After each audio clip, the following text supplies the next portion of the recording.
de la Asociación de Jóvenes Empresarios de Granada. Bienvenidos a esta tercera edición de los Meets Marketing que estamos organizando entre AGE y el Club de Marketing de Granada. Para hoy tenemos una ponencia, pues como las anteriores, súper actuales y súper necesarias. Tenemos a José Manuel Navarro, que ahora mi amigo y presidente Carlos Álvarez os presentará en más detalle, que va a darnos una ponencia titulada Empresas emocionales versus emociones empresariales. No desvelo nada, pero creo que ahora, en los tiempos que corren y sobre todo en los retos que tenemos por delante, la gestión de las emociones, tanto internamente en nuestras compañías como externamente con respecto a nuestros clientes o proveedores, pues tiene más importancia que nunca y creo que van a ser más claves que nunca. Así que deseando de escucharte, José Manuel.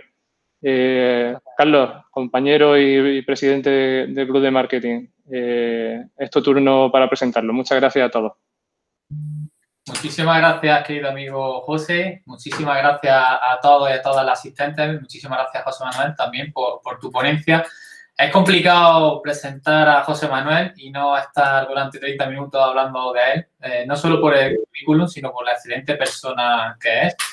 Él es muchas cosas, es CMO de Momo Group, tiene una sección todos los domingos en Ideal y, bueno, aparte es nuestro vicepresidente dentro del Club de Marketing, ¿no? Yo sí no quiero dejar pasar esta oportunidad sé que todos lo tenéis, pero por si alguien se ha despistado, hay un libro muy interesante que se llama The Marketing Stupid, de Editorial Dauro. Por supuesto, su autor es José Manuel Navarro Llena. Tiene un gran prólogo muy interesante de Agustín Medina. Y, bueno, quería hacer un poco de cuña publicitaria a favor de nuestro querido José Manuel antes de empezar. Os recuerdo las normas, es muy sencillote. Son 20 minutos de ponencia, ¿de acuerdo? Podéis hacer preguntas por el chat. Si no lo hacéis por el chat durante la ponencia, podéis hacerlas justo al final, ¿de acuerdo? Todas las preguntas intentaremos que sean respondidas en unos 5 o 10 minutos y, por supuesto, esta sesión se está grabando para su consulta posterior y nada, y por favor mantengamos los micrófonos silenciados. Sin más, con todos vosotros, José Manuel Navarro Llena. Bien, muchas gracias, Carlos. Muchas gracias, José y Eli, por la introducción que habéis hecho. Y muchas gracias a todos los que estáis escuchando al otro lado de la pantalla. Voy a tratar de ajustarme al tiempo, aunque hablar de emociones implica el tener que precisar muchas cosas que me gustaría profundizar, ¿no? Voy a empezar a compartir una pantalla. Yo espero que me oigáis bien y que se oiga bien y que, como digo, nos ajustemos al tiempo marcado, ¿no? Como ya ha apuntado Carlos y José, los tiempos que vivimos es complicado, la situación en la que estamos y, por desgracia, esta situación nos lleva a tener que valorar determinadas acciones, tanto como empresa como personas, ¿no? Si puedo compartir la pantalla, un segundo, a ver si me deja. Ahora. Como os decía, si tenéis algún problema en escucharme, me lo comentáis, por favor. Se escucha perfecto, José Manuel. Como decía, en el tiempo que estamos viviendo, tanto las personas como por extensión para cualquier tipo de empresa en su relación con los empleados o en su relación con sus clientes, ¿no? ¿Qué sucede? Cuando nos enfrentamos a estos conceptos, a mí me gusta arrancar con una idea, ¿no? Y es, por ejemplo, ¿qué tienen en común estos personajes, ¿no? Steve Jobs, o Brandon, o Bezos, o Zizek, ¿vale? En relación no solamente con su empresa, sino en relación con sus empleados. Bueno, pues lo que tienen en relación, además de ser o haber sido, en el caso de Jobs, unos directivos de éxito y tener empresas multimillonarias con cientos de miles o millones de millones de seguidores, es que han constituido eso que se llama o que se suele llamar love marks, ¿no? Tanto Apple como Virgin, como Amazon o como Zappos, en palabras de Kevin Roberts, esas marcas o esas empresas han conseguido establecer un vínculo con sus empleados y con sus clientes, pues a través de determinados atributos como suelen ser el misterio, en palabras de Kevin Roberts, ¿no? La sensualidad, la intimidad, etcétera, ¿no? Pero, ¿por qué sucede esto? ¿Por qué unas empresas llegan a ser love marks y otras empresas se quedan en el camino y otras no llegan ni siquiera a querer intentarlo, ¿no? Bueno, pues esto sucede porque esas empresas tratan sus relaciones como si realmente fueran personas en sí mismas, ¿no? Su relación con el mercado es una relación directa donde tratan de convencer y tratan de acercarse a sus clientes de una manera mucho más directa y mucho más personal que otras empresas en las que se quedan a lo mejor en valores meramente instrumentales, ¿no? Pero más allá de la definición de Kevin Roberts, como estas love marks que he comentado antes y donde tenemos algunos ejemplos, además de los 4 anteriores, pues en Coca-Cola, en BMW, en McDonald's, etcétera, ¿no? ¿Dónde arranca todo esto? Esto se produce porque estas empresas son capaces de tocar determinadas claves en nuestro cerebro que hacen que esos vínculos sean mucho más fuertes. Ya en su momento, Redmond Tage hizo un estudio comparando a 2 marcas potentes como son Pepsi-Cola y Coca-Cola, de qué es lo que sucedía en el cerebro de los individuos, en distintas áreas del cerebro encargadas de algunas de las funcionalidades relacionadas con la razón y relacionadas con las emociones, ¿vale? ¿Qué encontró en esos estudios a través de resonancia magnética funcional? Porque todas las marcas o casi todas las marcas se comportan como Pepsi-Cola, es decir, activan regiones relacionadas con el acto de consumo, con el acto de compra. Pero, ¿qué sucedía en el caso de Coca-Cola? Pues lo que sucedía era algo extraño, y es que además de activarse en las mismas áreas que en el resto de marcas, o en este caso el tema de Pepsi-Cola, se activaban otras áreas como, en este caso concreto, en el estudio que él desarrolló, el córtex prefrontal medio, ¿no? Que está muy relacionado con todo aquello que tiene que ver con las emociones y la toma de decisiones a partir de esas emociones.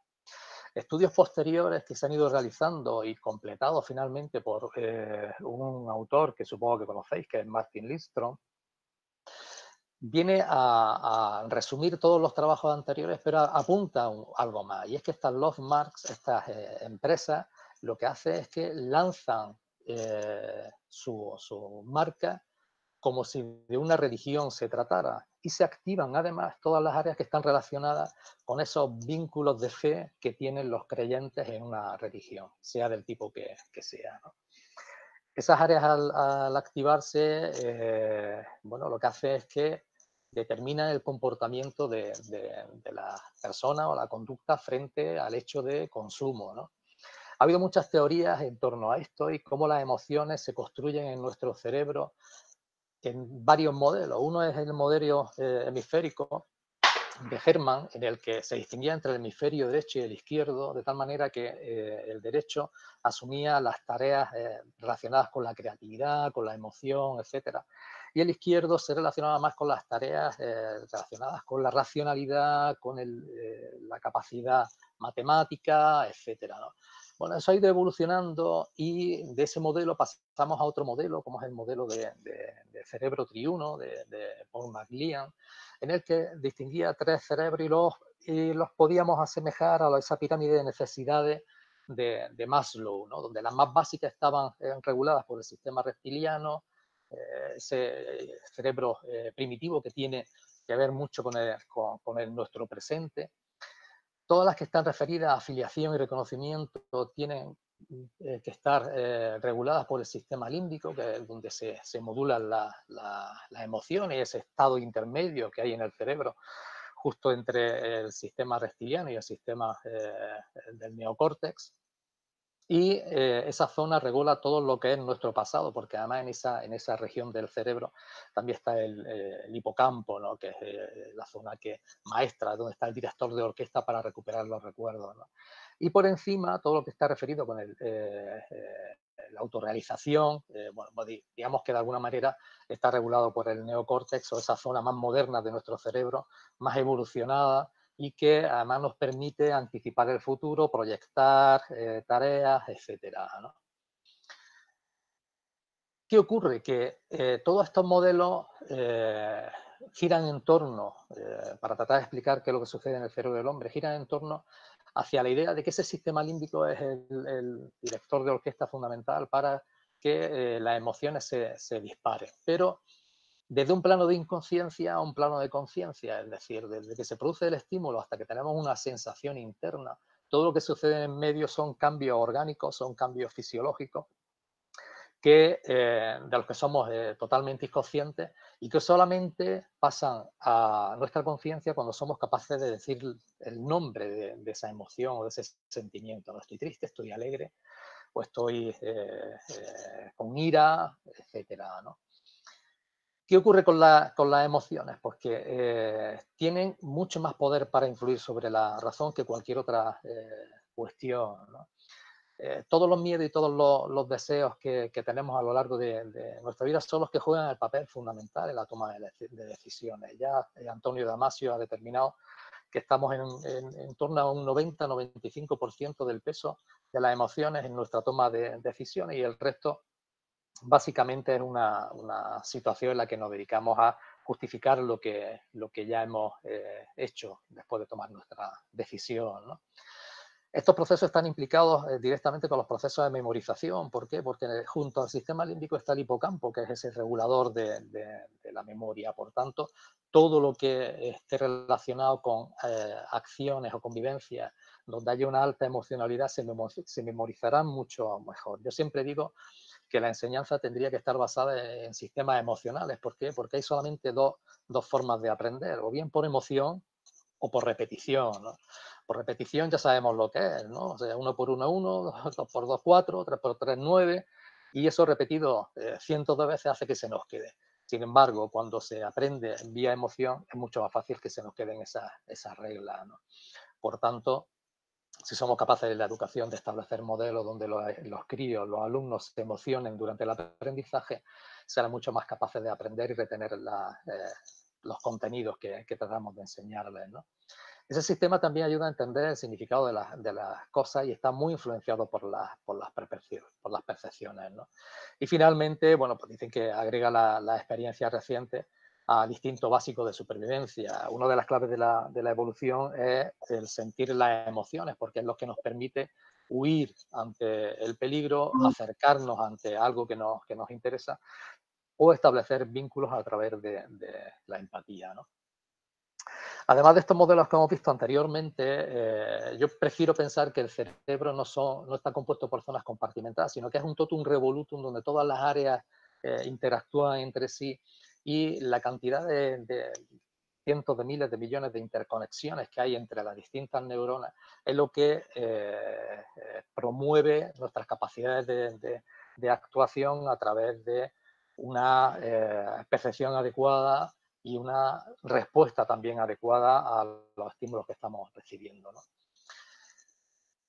Si algo que ha revolucionado últimamente en el mundo de la empresa a través de la economía conductual es la idea de que estamos regulados por dos sistemas que apuntó Daniel Kahneman, premio Nobel de Economía y psicólogo. Un sistema 1 o sistema rápido, que está muy relacionado con esos dos primeros sistemas que hemos visto antes, es decir, el sistema reptiliano y el sistema límbico, y un sistema mucho más lento, que es el consciente, que es la razón, que depende del primero. O sea, el primero en actuar siempre va a ser ese nivel, por decirlo de alguna manera, inferior, que es lo que nos va a llevar a tomar decisiones de manera rápida.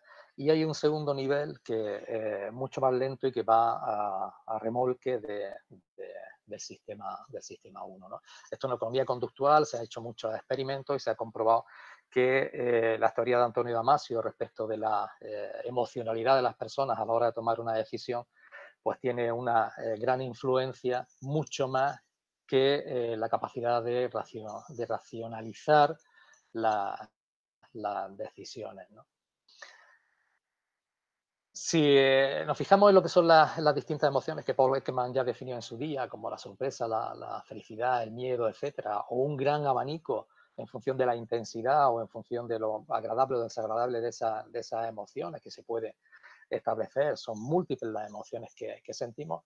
Si nos fijamos en la empresa, somos capaces de adjudicarle adjetivos. Es decir, si pensamos en una empresa, a una marca feliz, podemos pensar en Coca-Cola. Esto yo creo que todo el mundo estamos de acuerdo en ello. Pero si empezamos en tristeza, pues probablemente sería MetLife, ¿no? O en sorpresa, Funsil, o en miedo, Life Fund, o en empatía, Heineken, etcétera. Y en el otro lado podéis ver marcas a las que se le han adjudicado incluso lo que son los pecados capitales, ¿no? De pereza, gula, lujuria. Es decir, las marcas pueden ser capaces de crear asociaciones muy potentes entre lo que son emociones muy claras y sus propios atributos de marca, ¿no? En todo el proceso de acercamiento de las personas a una marca o a la hora de hacer una compra, ¿qué ocurre en nuestro interior? Que evaluamos dos cuestiones, básicamente, lo que son los riesgos, los miedos o las recompensas o las motivaciones que nos llevan a adquirir ese producto, ¿no? Pero finalmente las pequeñas pérdidas siempre tienen mucho más peso que las grandes ganancias. ¿Por qué? Porque nos duele más perder que ganar, ¿no? Y en esos, digamos, procesos internos, los que tenemos que decidir qué hacer o no hacer, realmente, por mucho que pensemos, por mucho que evaluemos si pedir un préstamo, si comprarnos un coche, si comprarnos el reloj que nos gusta, ¿no? Y tratemos de analizar y comparar precios, etcétera, en el fondo lo que nos mueve es ese juego entre el riesgo y la recompensa, entre la pérdida que vamos a tener de dinero y el cumplimiento de la expectativa de tener, en este caso, pues por ejemplo, un coche o un reloj, ¿no? Ahí las marcas tienen que ser muy fuertes para poder, de alguna manera, satisfacer las expectativas del cliente. Cuando el cliente decide comprarse ese coche, la recompensa tiene que ser muy superior al coste que ha tenido, ¿no? En este proceso de juego entre la emoción y las decisiones, que es un círculo de retorno y emisión, de un feedback permanente, ¿no? Tanto los sistemas de valoración que acabamos de comentar, que cuando tratamos de tomar esa decisión, como el propio sistema de decisión, vemos que en el sistema de valoración las zonas que más influyen son precisamente las zonas que regulan las emociones. Y el sistema de decisión, ¿vale? Que te lo tenemos a la derecha, es aquel que ya está regulado por el que nos lleva a la acción, toda la zona del área parietal, ¿no? Por tanto, cuando, como os decía, estamos jugando a tomar una decisión, pensamos que estamos siendo racionales y realmente lo que está funcionando en nuestro cerebro son una serie de circuitos dentro del sistema límbico, donde intervienen algunas áreas como la ínsula, la amígdala, el núcleo accumbens, etcétera, ¿no? Donde los miedos y las motivaciones empiezan a pesar en una balanza hacia un lado o hacia otro, ¿no? Por eso el proceso natural de cualquier acción es que primero sentimos, luego hacemos y luego pensamos. Aunque pensemos o que creamos, perdón, que puede ser de otra manera, el flujo natural, el flujo que la evolución nos ha proveído es este, es decir, sentir, hacer, pensar, ¿vale? De hecho, sobre un mismo instrumento, ¿vale? Que en este caso he puesto, por ejemplo, para escribir, podemos valorar dos cosas, o el precio o el valor, ¿vale? Esto es la distinción que habitualmente la gente del marketing solemos usar, ¿no? Pero cuando los enfrentamos, normalmente tendemos a irnos a la derecha. Si no nos lo podemos comprar, nos tendremos que conformar con comprar un Big. Pero si podemos comprarnos un Montblanc, abrazaremos los atributos de marca en este caso, Montblanc, ¿no? Porque valoramos mucho más, aunque el final sea escribir, tanto en un caso como en otro, ¿no?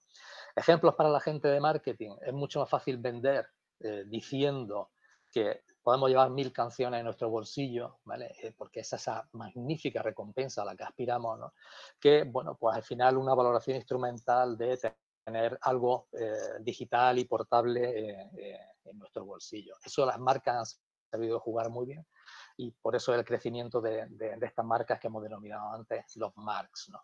En este periodo de confinamiento que nos ha tocado, además, incluso los medios de comunicación han dado un vuelco a su propio estilo de comunicación, de un punto de vista mucho más emocional para acercarse a los lectores. Hemos visto las portadas de Vogue o de New Yorker, que sin palabras, solo con imágenes, nos ha arrancado de alguna manera un pellizco en el corazón sin necesidad de tener que explicar nada más, ¿no? O empresas como la que probablemente habéis visto anuncios últimamente, ¿no? A ver si consigo que oigáis el volumen.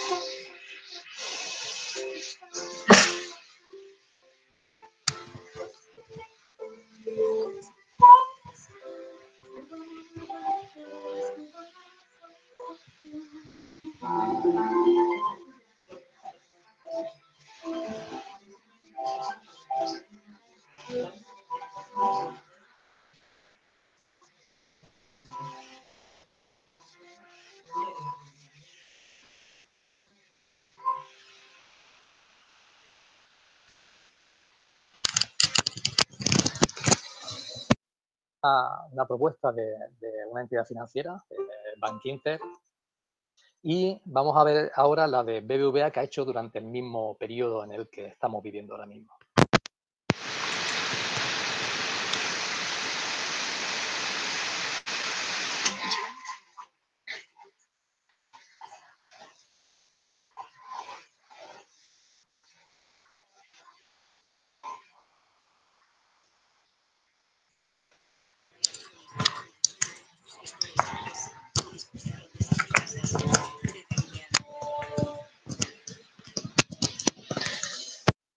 Estos son dos propuestas muy similares, ambas entran con el mismo esquema, cuentan o tratan de ser emocionales al principio y terminan con una propuesta de productos y de servicios. ¿Qué sucede?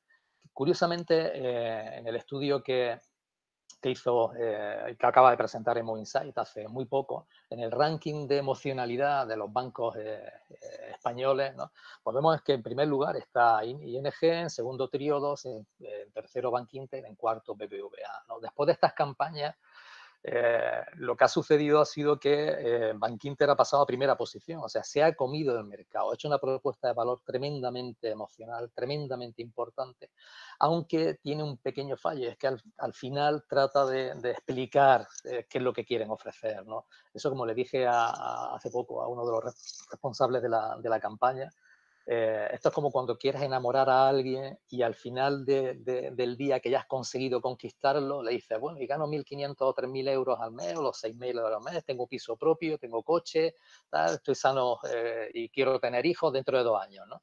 Digo, es como, es decir, la otra persona diría, ¿cómo? ¿Qué? ¿Qué me estás diciendo? Bueno, pues esto es un poco la propuesta. Quizás se han movido muy rápido por la necesidad de tener que ofertar una serie de productos y servicios relacionados con la situación de crisis en la que nos movemos.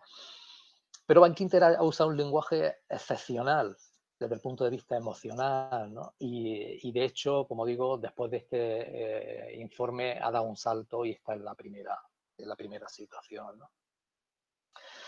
Habitualmente las empresas tenemos la manía de evaluar los entornos competitivos, fijarnos en todo lo que es la innovación digital, la necesidad de transformación digital y de construir la experiencia del cliente y pensamos que la experiencia del cliente es lo último que tenemos que mirar, ¿no? Y a las personas eso es lo último que tenemos que mirar. Y lo que tenemos que mirar desde el principio es cuáles son las motivaciones que nos mueven para tomar decisiones de compra. Y estas son muy básicas, son 6. O sea, novedad, algo que es innovador, algo que acaba de salir, o bien el interés económico, porque tiene rebajas, porque está muy en precio, etcétera, ¿no? Porque es cómodo, me es útil, porque, bueno, tengo relación de afecto con la marca, porque me permite sociabilizarme, bueno, pues todos los que usamos Apple somos los más guay, mientras que los que usan Microsoft son los peores, los que bebemos Coca-Cola somos los elegidos, mientras que los que beben Pepsi son los perseguidos. etcétera, ¿no? Y el orgullo de pertenencia a un colectivo que, como decía anteriormente en los estudios Martin Lindstrom, bueno, pues se acerca a lo que son los que profesan una misma fe desde el punto de vista religioso, ¿no? Por tanto, pensemos en esas motivaciones para poder hacerle propuestas concretas y que los lleven a tomar decisiones, porque de esos 6, si os fijáis, 5 tienen que ver con las emociones, ¿no? Me ha resultado curiosa la última noticia que están saliendo en Marketing News, porque en la situación actual muchas marcas se están cayendo, ¿no? ¿Por qué? Porque está cayendo los niveles de lealtad, porque, como decía en nuestro estudio, el 39% de la gente ha cambiado de marca en determinados artículos, ¿no? O, bueno, pues la población, bueno, pues está probando a través de los medios electrónicos marcas que antes no consumía, ¿no? Por tanto, a nivel de lealtad, estas marcas están perdiendo, ¿no? Sin embargo, tenemos que distinguir dos cuestiones. Una cosa es la lealtad es irracional, y otra cosa es la fidelidad. La fidelidad es emocional. Tenemos que trabajar mucho más la fidelidad, porque alguien fiel suele ser por toda la vida, y alguien leal, bueno, pues suele ser mucho menos, y la mayoría de las veces casi puede tener el carácter de mercenario, ¿no? O sea, yo te soy leal mientras, bueno, me paguen, ¿no? O me trates bien. Sin embargo, cuando alguien es fiel es porque está vinculado emocionalmente a algo o a alguien, ¿no? De hecho, en el último estudio de Nielsen, los próximos perfiles o el perfil de los próximos consumidores ha establecido un abanico entre lo que van a ser consumidores racionales, sociales y emocionales. Pero si le echamos un vistazo a todos los atributos, nos damos cuenta que casi todos son emocionales. Es decir, incluso los que están en la parte racional, ¿no? Salvo la gente orientada a precio, pero la gente orientada a precio, tenemos que recordar la última diapositiva que hemos visto enfrentando precio y valor, ¿no? La seguridad, la salud tienen que ver con esas necesidades primarias reguladas por el sistema reptiliano y por el sistema límbico, que están en el ámbito de las emociones, ¿no? Por tanto, los próximos consumidores son emocionales. ¿Qué ha hecho Bankinter? Dar un salto y romper con la imagen de un banco no emocional a un banco emocional. En los últimos estudios que se están publicando también, bueno, pues están los sectores que más van a perder después del coronavirus o que, bueno, pueden ganar algo, ¿no? ¿Vale? Pero con independencia de ese muestreo que se ha hecho y de considerar que unas pueden estar más en el lado perdedor y otras en el lado ganador, yo creo que la clave, como os digo aquí en esta diapositiva, la clave del progreso está en el ajuste entre demanda y oferta. ¿Pero por qué? Porque el entorno donde nos vamos a mover, la oferta va a ser mucho mayor que la demanda porque va a haber una crisis económica bastante importante. Sin embargo, la ventaja diferencial va a venir determinada por el valor emocional que se le otorgue a los productos con precios similares y sobre todo al compromiso de sostenibilidad y de responsabilidad con la sociedad que demuestre la empresa, sobre todo cuando sea mediante acciones ciertas y relevantes. Es decir, Bankinter ha podido dar un paso de gigante, pero después tiene que demostrar que efectivamente la oferta de productos que hace y de servicios de alguna manera cumple con las expectativas del cliente. Y ya vamos terminando. Normalmente en situaciones como las que estamos hay una clave que es la clave BUCA, ¿vale? Donde se evalúan temas como la volatilidad, la incertidumbre, la complejidad de la situación, la ambigüedad de las posibles soluciones que se deben adoptar. Y sin embargo, a mí hay una propuesta de OMD que me gusta mucho porque dice que frente a la volatilidad hay que contrarrestarla con la visión de futuro, y la visión de futuro siempre es emocional, ¿vale? La incertidumbre hay que, bueno, compensarla ¿con qué? Con el entendimiento, con la comprensión y con la empatía emocional. La complejidad hay que compensarla con la claridad, con el propósito de marca como guía. Y la ambigüedad con la agilidad, con ser rápido. Para ser rápido hay que tener un buen sistema reptiliano y un buen sistema límbico ágil, ¿no?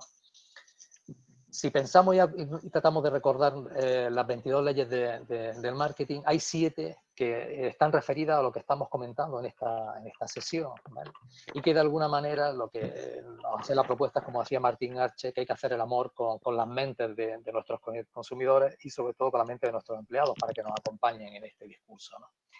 Y finalmente quiero terminar con una frase de Antonio Damasio, porque me parece crucial en estos tiempos, ¿no? Y que dice básicamente que todo lo que nos ha conducido a la evolución a lo largo de los cientos de miles de años a tener unos códigos de conducta, unos códigos éticos que tuvieron su origen en el sistema emocional, ¿no? De tal manera que somos capaces de sentar los principios de justicia, de organización y de gobierno, ¿no? Finalmente, ¿qué ocurre con las empresas de Apple y de Amazon? Que han conseguido tener una love mark para los clientes, pero no para sus empleados. No orientan la empresa a los empleados como lo hacen probablemente Virgin y Zappos, ¿no? Donde el compromiso de Virgin, en este caso en palabras de Brandon, a él no le interesan los clientes, le interesa cuidar a sus empleados, porque ya se encargarán los empleados de cuidar a los clientes. Y Zappos tiene un código de conducta que merece la pena que investiguéis, porque para Zappos lo principal son los empleados, y a quien enamora y a quien fideliza es a los empleados y por extensión a los clientes también, ¿no? Y por último, y en relación con la magnífica sesión que nos dio Paco Torres la semana pasada, a mí me gustaría destacar dos cosas en relación con la ética, con la moral y con las emociones, ¿no? Y os traigo aquí las frases de Roger Ailes, si no habéis visto la serie La Voz Más Alta, o no habéis leído la biografía de este personaje, ¿no? Bueno, os recomiendo que lo hagáis porque os dará muchas claves. Para mí se me quedaron dos frases de la serie, que no sé si son suyas realmente o son de los guionistas, pero que tienen que ver mucho con todo lo que estamos hablando. Es decir, la gente no quiere ser informada, lo quiere sentirse informada, ¿no? Y sobre todo, la ideología y la razón son transitorias y confiables.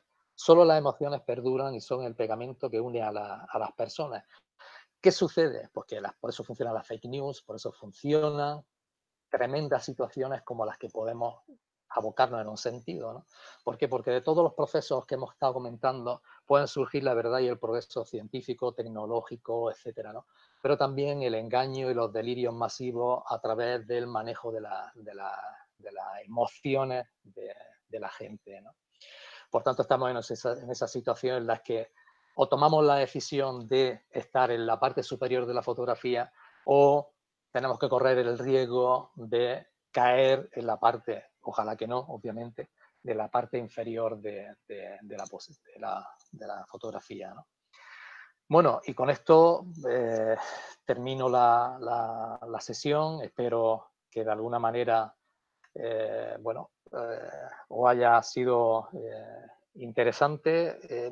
Creo que me he colado a pesar de que he intentado hablar lo más rápido posible, pero había cosas que había que contar, ¿no? No te preocupes. Bueno, oye, José, muchas gracias por aceptar el reto de reducirlo a todo lo que se ha podido, porque da para mucho. Ahora nuestra compañera de la Asociación de Jóvenes Empresarios, Elizabeth Ruiz, va a proceder a leer algunas preguntas que hemos tenido, ¿de acuerdo? Gracias.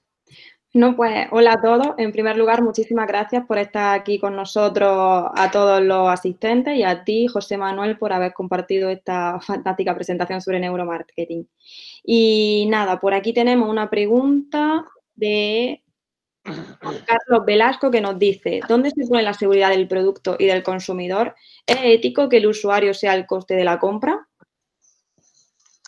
Bueno, en principio no es ético que el usuario sea el coste de la compra, como tampoco es ético, por ejemplo, que el usuario se convierta en el propio producto, ¿no? Que es lo que ocurre con las redes sociales como Facebook o como Instagram, ¿no? Es decir, que no solamente no reciben ninguna remuneración, sino que además sus datos son usados, ¿no? Por tanto, si queremos comportarnos desde un punto de vista ético, tenemos que saber compensar al cliente a través de nuestra propuesta de valor, ¿no? Cuando entregamos un producto o un servicio al cliente, el cliente, por decirlo de alguna manera, tiene que recibir más o tiene que percibir que recibe más de lo que está pagando. Perfecto. ¿Vale? Cristina Ordóñez nos pregunta: ¿qué influencia puede tener el cisne negro que estamos viviendo en el panorama empresarial actual?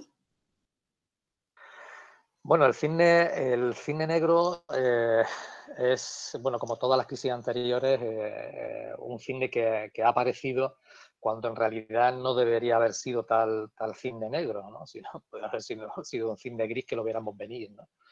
En cualquier caso, como todos los cisnes negros, lo que primero que hay es una reacción como la que estamos viendo, de crisis profunda. En ese buca, en ese análisis buca que hemos visto antes, en el que la incertidumbre es fundamental.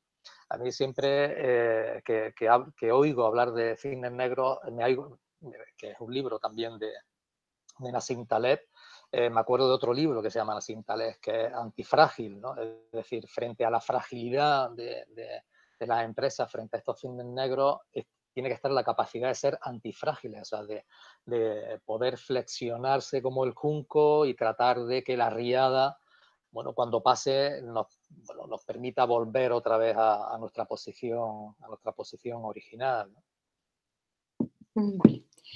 Chelo Suárez nos pregunta, ¿no crees que el problema del cliente emocional es que nunca llega a satisfacerse? Siempre esperará más y más. Bueno, ese es uno de los riesgos que tienen las empresas. En cualquier caso, yo lo que sí entiendo es que un cliente está plenamente satisfecho con una marca cuando la sigue consumiendo. Es decir, puede tener mayores aspiraciones, pero la mayoría de las veces, o casi en el 90% de las veces, las aspiraciones del consumidor no están más allá de las expectativas que tiene del producto, y que normalmente las grandes marcas, como las que hemos visto antes, o las love marks, lo suelen proveer sin ningún tipo de problema. Ya decía Steve Jobs, por ejemplo, que los consumidores no saben lo que quieren, sino que sencillamente aceptan propuestas que le hace siempre y cuando sean diferenciales y cumplan las expectativas sobre lo que espera el cliente. Vale, y aunque tenemos varias preguntas, las vamos a recoger todas para que José Manuel las intente contestar. Y así que os voy a leer la última, que nos pregunta José Luis Pérez Luján. ¿Es el momento de gestionar el miedo para no pasar al pánico? ¿Cómo podríamos hacerlo? Bueno, es que evidentemente es el momento de gestionar el miedo, ¿no? Bueno, esta respuesta tendría que darla un psicólogo, ¿no? Porque realmente es bastante complejo poder gestionar el miedo, y es muy fácil caer en el pánico, sobre todo cuando, en este caso, ¿vale? Lo que recibimos es muchísima información que además está tergiversada o está manejada, y trata de seguir empujándonos hacia ese precipicio, ¿no? Lo normal, como es lógico, es levantar la mirada, ver otras opciones, y casi como en la película de Indiana Jones, ¿no? O sea, tener fe, o coger un puñado de arena y tirar arena al abismo, al precipicio, porque seguro que hay un puente, ¿no? Es decir, seguro que nos aparece un puente, y tenemos que ser capaces de cruzar ese puente y no caer en el pesimismo, en la depresión o en el pánico. De todas formas, es muy complejo, porque cuando uno cae en el círculo del miedo, lo normal es que tenga que necesitar ayuda para poder salir de él, o, como digo, tener una gran fe, ¿no? Perfecto, pues la verdad que se nos quedan muchas preguntas en tintero. Ha sido un récord de asistencia, picos de 80 personas. Enhorabuena, José Manuel, por tan grande ponencia. Creo que sepáis todos y todas que hemos guardado todas las preguntas y se las vamos a pasar justo cuando finalicemos a José Manuel, por si él puede contactar con vosotros y responderlo. Igualmente, os invito a que le escribáis y él os pueda responder. No quiero dejar de invitaros a la siguiente semana, jueves, otra vez a las 6, Luis Bullejos, el arte de hacer retail en estos tiempos. Luis Bullejos es CMO de Grupo Mansa, en fin, tiene un currículum también extensísimo, y va a ser una ponencia realmente atractiva, tal como ha sido esta y las anteriores de nuestros queridos Rey Lorenzo y Paco Torres. Sin más, muchísimas gracias a todos los asistentes y asistentas, muchísimas gracias, José Manuel, gracias Asociación de Jóvenes Empresarios y gracias Club de Marketing Granada. Gracias a vosotros. Hasta luego. Hasta luego.